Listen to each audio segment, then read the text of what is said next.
नमस्कार दोस्तों। जो बिहार में टेक्नीशियन पदों के लिए भर्ती आई है उसी के लिए प्रीवियस ईयर के एमसीक्यू सीरीज हम चला रहे हैं। जो 2018 में एग्जाम हुआ था 3/11/2018 को जो एग्जाम हुआ था उसका हम बैच वन का जो एग्जाम हुआ था उसका हम पूरा प्रीवियस ईयर का क्वेश्चन हम करा दिए हैं। 3 वीडियो बना है, तीनों प्लेलिस्ट भी बन गए, जाकर आप देख भी सकते हैं। अब आज से हम स्टार्ट करेंगे बैच टू में जो क्वेश्चन पेपर आया था। तो बैच टू का जो क्वेश्चन पेपर आया था उसके लिए आज का वीडियो है। पहला क्वेश्चन की तरफ हम लोग आते हैं। क्या है पहला क्वेश्चन? पहला क्वेश्चन है कि छोटे आकार का वृत्त बनाने के लिए निम्नलिखित में से कौन सा कंपास प्रयुक्त किया जाता है। मतलब छोटे आकार का वृत्त बनाने के लिए किस कंपास का प्रयोग करते हैं? तो छोटे आकार का कंपास बनाने के लिए ड्राफ्ट कंपास का प्रयोग करते हैं। अब ड्राफ्ट कंपास क्या होता है तो देख लीजिए। ड्राफ्ट कंपास ऐसा होता है। ड्राफ्ट कंपास इससे ना छोटा से छोटा वृत्त भी बनाई जा सकती है। अब कैसे? तो अपने अनुसार साइज ले सकते हैं। यहाँ से जो होता है ना ये स्प्रिंग पर होता है और यहाँ से लॉक करने की व्यवस्था होती है। अब आवश्यकता अनुसार ज्यादा लॉक कर देंगे तो यह साइज छोटा हो जाएगा। अब बस इतना यहीं से यह रोटेट करता है।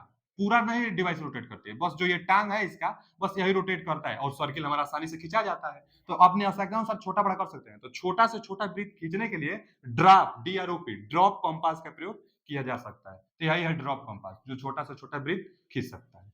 अगला क्वेश्चन क्या है कि यदि किसी रेफ्रिजरेटर की बिजली की खपत 6,680 किलोवाट है, वो भी प्रति वर्ष, और बिजली का खर्च 50 पैसे प्रति केडब्ल्यूएच है, तो 2 वर्ष में बिजली की खर्च कितना आएगा? मतलब एक वर्ष में, प्रति वर्ष दिया है ना, एक वर्ष में 680 केडब्ल्यूएच आ रहा है। केडब्ल्यूएच किसका मात्रक होता है? तो केडब्ल्यूएच ऊर्जा का मात्रक होता है। जो घरों में बिजली बिल आती है यूनिट में आती है, तो वही यूनिट ही केडब्ल्यूएच होता है। एक यूनिट एक केडब्ल्यूएच के बराबर होता है। तो ऊर्जा का मात्रक है। तो एक वर्ष में कितना ऊर्जा? तो एक वर्ष में 680 केडब्ल्यूएच माने 680 यूनिट आता है।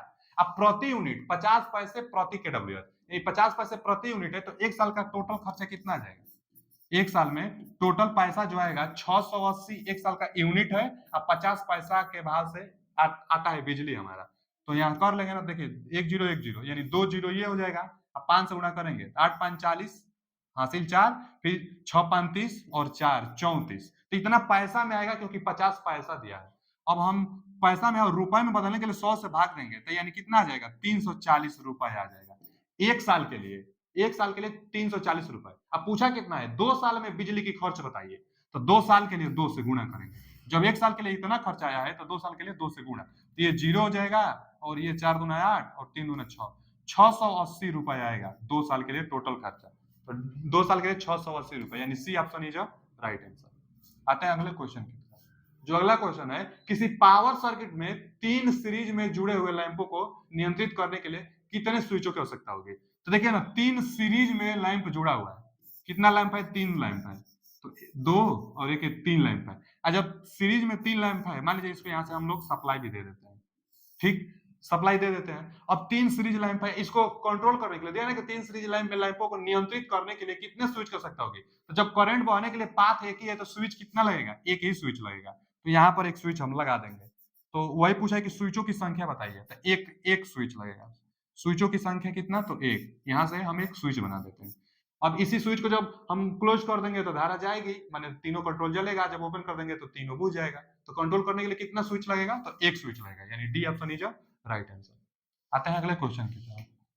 अगला क्वेश्चन है कि 1100 वोल्ट मतलब 1100 चाहे 1.1 केवी भी इसको हम बोल सकते हैं। तो 1.1 केवी वर्किंग वोल्टेज तक की एप्लीकेशन के लिए पीवीसी केबल के लिए कार्यप्रणाली की संख्या बताइए। मतलब लिमिटेशन बताइए किसके लिए? तो पीवीसी के लिए। देखिए जो यह आता है ना, यह वोल्टेज ठीक है पीवीसी के लिए पूछा है, लेकिन 3 रूल होता है जो कि फिक्स कोडिंग है, इसको याद करना होगा। क्या दिया है कि IS 694 1990 और IEC 60,227, जो 60,227 है उसके लिए दिया है। और ये कब आया था? तो 1979 में आया था। अब क्या दिया है कि पीवीसी से विद्युत रोधी निर्धारित वोल्ट था 1100 वोल्ट के लिए। तो यही पूछा भी था हम लोगों से कि 1100 वोल्ट के लिए कौन सा संहिता, मतलब कौन सा लिमिटेशन, चाहे कौन सा रूल आया था। वो भी पीवीसी पीवीसी इंसुलेशन के लिए जो 1100 वोल्ट तक, पीवीसी इंसुलेशन के लिए 1100 वोल्ट तक जो रूल आया था वो था आईईसी 60,227 अथवा आईएस 694/990। ये याद करना पड़ेगा। अच्छा, जो आईईसी है ना 60,227, इसी का दो भी पार्ट था। देखिए पहला है 2.1 एक 2.0। 60,227 जो है आईईसी 60,227 2.0 और आईईसी 60,227 2.1। तो ये भी पीवीसी, ये भी पीवीसी, लेकिन जो पीवीसी इंसुलेशन है केबल निर्धारण के लिए है, और यहाँ पे जो पीवीसी है वो फ्लेक्सिबल केबल के लिए है। तो फ्लेक्सिबल केबल पूछता तब 2.0 और 2.1 किसके लिए, तो केबल के लिए, केवल केबल के लिए और फ्लेक्सिबल के लिए 60,200। तो क्वेश्चन क्या था कि 1100 वोल्टेज था ही, और पीवीसी के लिए पूछा भी था। देखिए यहाँ पीवीसी केबल के लिए और 1100 वोल्टेज, तो यही ना था आईसी 60,272, 60,272 कहीं है ना, 60,227। तो A option is right answer. आते हैं अगले क्वेश्चन की तरफ। अच्छा ये तो हम बताए हैं, ध्यान दीजिए कि 60,227 जो है कितना के लिए, देखिए यहाँ लिखा है 1100 वोल्ट के लिए है, यही पूछा भी था। अगला क्वेश्चन क्या है कि विद्युत कार्य के लिए सामान्य विनिर्देश मतलब सीपीडब्ल्यूडी, इसको क्या कहते हैं, central public work department, CPWD को सेंट्रल पब्लिक वर्क डिपार्टमेंट 2013 के अनुसार। अच्छा यह क्या है, यह भी रूल बनाता है, सीपीडब्ल्यूडी जो होता है इसके लिए वैकेंसी भी आती है और यह रूल अपना बनाता है। तो इसी का सीपीडब्ल्यूडी 2013 के अनुसार इलेक्ट्रिकल मोटर के लिए आवश्यक कौन सी इंसुलेशन की क्लास जो चाहे वर्ग हो कि अधिकतम परिचालन तापमान 105 अंशी होता है। जैसे क्या होता है ना कि जो भी कोई केबल होती है तो केबल में जो इंसुलेशन होता है तो उसका टाइप बनाया गया है कि insulation class A type, insulation का जो टाइप है class A type, class B type, class C type, class D type. इसी तरह इंसुलेशन कौन कौन सा टाइप है, तो देखिए ये है क्लास एच टाइप भी है, क्लास ए भी है, क्लास बी भी है, क्लास वाई भी है, क्लास ई भी है। तो पूछा क्या है कि 105 अंशी किस टाइप के लिए आता है, तो 105 अंशी जो आता है क्लास ए के लिए आता है। जैसे यहाँ देख लीजिए, जैसे यही है, इतना ही में बांटा जाता है। तो Y A E B F H C, इसको याद भी कर सकते हैं। जैसे यूएई एक देश है तो याद कर लीजिए उसी देश से कि वाई ए ई, यूएई एक देश है ना तो वाई ए ई, और उसके बाद बी एफ एच सी। क्रम से इसको भी याद कर लीजिए कि 90 होता है, 105 होता है, 120, 130, 155, उसके बाद 180, 180 से फिर ज्यादा। तो क्या पूछा था कि 105 अंश के लिए, तो क्लास ए 105 अंश के लिए क्लास ए। यहाँ देख लीजिए पूछा क्या है कि सीपीडब्ल्यूडी 2013 के अनुसार कौन सा वर्ग है जो अधिकतम तापमान 105 अंश तक सहन कर सकता है, तो क्लास ए टाइप। तो क्लास ए टाइप होगा जो 105 अंश के लिए सहन कर सकता है। अभी हम पूछ सकते हैं कि क्लास बी के लिए, तो इसमें देख लें क्लास बी के लिए 130 अंश, क्लास सी के लिए तो 180 अंश से ज्यादा। तो क्लास ए पूछा था तो 105 अंश सी। अगला क्वेश्चन क्या है, निम्नलिखित किस सर्किट ब्रेकर को शोर परेशानी का संभावित स्रोत माना जाता है, मतलब कौन सा सर्किट ब्रेकर है जो शोर गुल उत्पन्न कर सकता है। तो जो एयर ब्लास्ट सर्किट ब्रेकर होता है ना उसमें शोर आती है, क्योंकि वो उसमें जो एयर का प्रेशर से ब्लास्ट किया जाता है। तो जब प्रेशर से काम की जाती है, एयर ब्लास्ट में एयर के प्रेशर से जब काम करेंगे आप तो जाहिर सी बात है कि शोर आएगी। तो एयर ब्लास्ट सर्किट ब्रेकर में क्या आता है, शोर उत्पन्न होता है, एयर ब्लास्ट। इसी में करंट चोपिंग की घटना होती है, करंट चोपिंग घटना, क्योंकि जब करंट का मान शून्य होता है तो उसी दौरान एयर की ब्लास्ट की जाती है सर्किट ब्रेकर को ओपन करने के लिए, तो चिंगारी बनने लगती है। तो एयर ब्लास्ट के कारण क्या होता है ना कि फोर्स आ जाती है। SF6 में और आयल सर्किट ब्रेकर में और वैक्यूम सर्किट ब्रेकर में नॉइज नहीं आता है, जबकि एयर ब्लास्ट में नॉइज आ जाता है। तो वही पूछा है, तो एयर ब्लास्ट ए ऑप्शन सही था। आगे थर्मल प्रोटेक्शन स्विच किसके विरुद्ध प्रदान करता है, तो थर्मल जो प्रोटेक्शन स्विच होता है ना वो ओवरलोड के लिए काम करता है। जो थर्मल प्रोटेक्शन स्विच होता है वह ओवरलोड के लिए काम करता है। तो A option is right answer. Thermal overload और शॉर्ट सर्किट के लिए भी करता है, लेकिन हम लोग ओवरलोड ज्यादा वरीयता देंगे। आगे कि आयल सर्किट ब्रेकर में इंसुलेशन आयल, जैसे कि ट्रांसफार्मर में भी जो आयल होता है, किस किस प्रयुक्त किया जाता है, मतलब किसके लिए प्रयुक्त किया जाता है। जो आयल होता है, जैसे आयल सर्किट ब्रेकर में आयल किसके लिए भरा जाता है, तो जो आग लगती है ना आग को बुझाने के लिए, इंचिंग फिनोमिना को कंट्रोल करने के लिए। देखिए ना जो ये है ना, इंचिंग कोई पढ़ता है कोई क्विंचिंग पढ़ता है, तो क्विंचिंग चाहे इंचिंग जो मीडियम होती है उसी को देखिए आर्ग क्विंचिंग, जो आर्ग आर्क जो पकड़ने लगती है स्फुरलिंग के समन के माध्यम के रूप में, मतलब जो आग लगती है उसी को बुझाने के लिए, उसी को बचाने के लिए कि आग न लगे, तो इसलिए आयल का प्रयोग किया जाता है। तो आयल सर्किट ब्रेकर में आयल का प्रयोग क्यों किया जाता है, तो as arc quenching medium, arc quenching medium के लिए आयल सर्किट ब्रेकर में आयल का प्रयोग किया जाता है। अगला क्वेश्चन क्या है कि व्यावसायिक रूप से उपलब्ध सोलर पैनल में इस्तेमाल की जाने वाली सबसे सामान्य सोलर सेल्स का निर्माण निम्नलिखित में से किस तत्व में किया जाता है, तो सिलिकॉन। अगर सेमीकंडक्टर की बात है तो सिलिकॉन उत्तम होता है, क्योंकि इसमें लीकेज करंट कम होता है और ज्यादा टेम्परेचर तक सहन कर सकता है। तो जर्मेनियम और सिलिकॉन ज्यादा प्रयोग किया जाता है, लेकिन जर्मेनियम से भी ज्यादा सिलिकॉन का प्रयोग किया जाता है। जो फोटोवोल्टाइक को सोलर सेल काम करता है, सोलर सेल में प्रयोग होने वाला सेमीकंडक्टर सिलिकॉन होता है। अगला क्वेश्चन क्या है अगला क्वेश्चन है कि निम्नलिखित कथनों को पढ़िए और सही उत्तर का चुनाव कीजिए। क्या है कि डमी कॉइल को वेव बाउंड आर्मेचर पर, अच्छा wave bound slip ring induction motor को समझ सकते हैं आप। तो डमी कॉइल को वेव बाउंड आर्मेचर पर रखा जाता है जब कम्यूटेटर बार और स्लॉट का अनुपात एक पूर्ण संख्या होती है, तब नहीं रखा जाता है भैया। डमी कॉइल तो मैकेनिकल बैलेंस के लिए की जाती है। जैसे क्या होता है ना कि जैसे बाइंडिंग की जाती है, जैसे मान लीजिए कि यह स्लॉट है, समझाने के लिए यह स्लॉट है, तो जब बाइंडिंग की जाती है ना, तो जैसे इसमें एक कोर, दो कोर, तीन कोर, चार कोर, एक कोर, दो कोर, तीन कोर, चार कोर, यहाँ मान लीजिए एक कोर, दो, तीन, चार, यहाँ मान लीजिए एक एक कोर। तो अब क्या किया जाता है ना कि अलग से एक डमी बाइंडिंग की जाती है, एक डमी बाइंडिंग की जाती है, तीन तो डमी बाइंडिंग करेंगे कि मैकेनिकली बैलेंस हो, नहीं तो इधर उधर रोटेट करने के, रोटर पर की जाती है, तो मैकेनिकली बैलेंस करने के लिए अलग से एक डमी बाइंडिंग की जाती है। तो पूछा है कि डमी कॉइल को वेव बाउंड आर्मेचर पर रखा जाता है जब कम्यूटेटर बार और स्लॉट अनुपात एक पूर्ण संख्या हो, जब पूर्ण संख्या में होगी तब नहीं। डमी कॉइल को वेव बाउंड आर्मेचर पर रखा जाता है जब प्रति स्लॉट लेयर कॉइल साइड की संख्या पोलयुग्म गुणक हो। पोलयुग्म जब गुणक हो, युग्म के रूप में हो, तब डमी कॉइल लगाएंगे, तभी नहीं लगाएंगे। डमी कॉइल तो अनबैलेंस के केस में मैकेनिकल बैलेंस करने के लिए लगाते हैं, तो दोनों फाल्स है। देखिए बी ऑप्शन दिया है, दोनों फाल्स, तो बी ऑप्शन सही है। डमी कॉइल को आप जानेंगे तो क्वेश्चन बना लेंगे। डमी कॉइल का प्रयोग मैकेनिकली बैलेंस जब तक नहीं कहेगा तब तक नहीं मारेंगे हम लोग। तो ये दोनों डमी कॉइल दूसरा कुछ बता रहा है तो गलत है। डमी कॉइल सिर्फ और सिर्फ मैकेनिकली बैलेंस के लिए। आगे, ट्रांसफार्मर रेटेड वोल्टेज से जुड़ा हुआ है। ट्रांसफार्मर है कोई जो रेटेड वोल्टेज से जुड़ा हुआ है और भिन भिनाहट मतलब हमिंग की ट्रांसफार्मर में एक आवाज आती है, आवाज आता है, तो इसका कारण क्या है? तो डिस्टोर्शन कारण होता है, चाहे कोर कंपन करने लगती है, इसको भी कहा जा सकता है। जो ट्रांसफार्मर होती है उसमें रेटेड सप्लाई देंगे तो ट्रांसफार्मर में हमिंग की नॉइज आती है, आवाज आता है। तो आवाज आवाज क्यों आता है ट्रांसफार्मर में? तो आवाज इसलिए आता है कि जो उसमें कोर पर बाइंडिंग की गई होती है वह कंपन करता है, चाहे डिस्टोर्शन, मैग्नेटिक फील्ड डिस्टोर्शन होता है। तो डिस्टोर्शन दिया नहीं है लेकिन वाइब्रेशन ऑफ कोर दिया है, तो यही सही हो जाएगा। कोर क्या होता है? कंपन करता है, इसलिए हमिंग की नॉइज आती है। अगला क्वेश्चन क्या दिया है कि ट्रांसफार्मर शॉर्ट सर्किट का मुख्य उद्देश्य क्या होता है? तो जो ट्रांसफार्मर में शॉर्ट सर्किट होता है कॉपर लॉस को ज्ञात करने के लिए, यह एक वेरिएबल लॉस होता है। तो शॉर्ट सर्किट क्या होता है? कॉपर लॉस को ज्ञात करने के लिए। C option is right answer. Open circuit एक आता है, तो ओपन सर्किट कोर लॉस चाहे आयरन लॉस, कोर लॉस को ही आयरन लॉस कहते हैं, तो कोर लॉस अथवा आयरन लॉस ज्ञात करने के लिए ओपन सर्किट करते हैं, जबकि शॉर्ट सर्किट करते हैं कॉपर लॉस को ज्ञात करने के लिए। यह एक वेरिएबल लॉस होता है। जब कॉपर लॉस आयरन लॉस के बराबर होते हैं तो ट्रांसफार्मर की एफिशिएंसी मैक्सिमम होती है। तो कॉपर लॉस इसका सही आंसर है।